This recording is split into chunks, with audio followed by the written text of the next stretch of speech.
Palatine Hill is one of the famous seven hills of Rome and is widely regarded as the birthplace of the city. Rising about 40 meters, 130 feet, above the surrounding landscape, it overlooks the Roman Forum on one side and the Circus Maximus on the other. Because of its strategic position, fertile land, and access to the nearby Tiber River, the hill became one of the earliest sites of permanent settlement in central Italy. Archaeological discoveries indicate that people were already living on the Palatine as early as the 10th century BC, centuries before Rome became a major power. According to Roman mythology, the Palatine Hill is where Romulus founded the city of Rome in 753 BC. After he and his twin brother Remus were rescued from the Tiber River and raised by a shepherd, Romulus chose the Palatine as the site for his new city.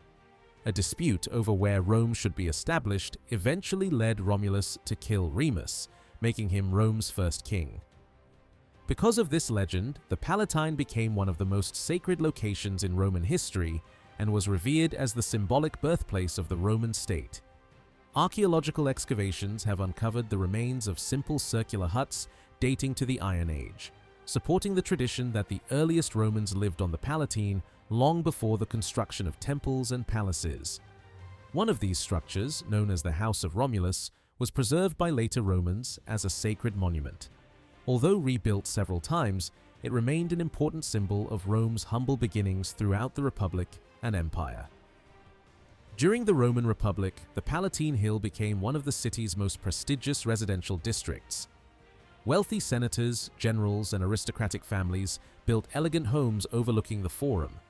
Among the famous residents were Cicero, Crassus, and Mark Antony, whose luxurious residences reflected their wealth and political influence. Living on the Palatine became a sign of high social status and close connection to the heart of Roman politics. The hill reached its greatest importance during the Roman Empire. Emperor Augustus, Rome's first emperor, chose the Palatine as his official residence, transforming it into the political center of the empire. Later emperors, including Tiberius, Domitian, and Septimius Severus, expanded the imperial complex with enormous palaces, gardens, temples, and ceremonial halls. These magnificent buildings eventually covered much of the hill, turning it into a vast imperial residence that overlooked the city.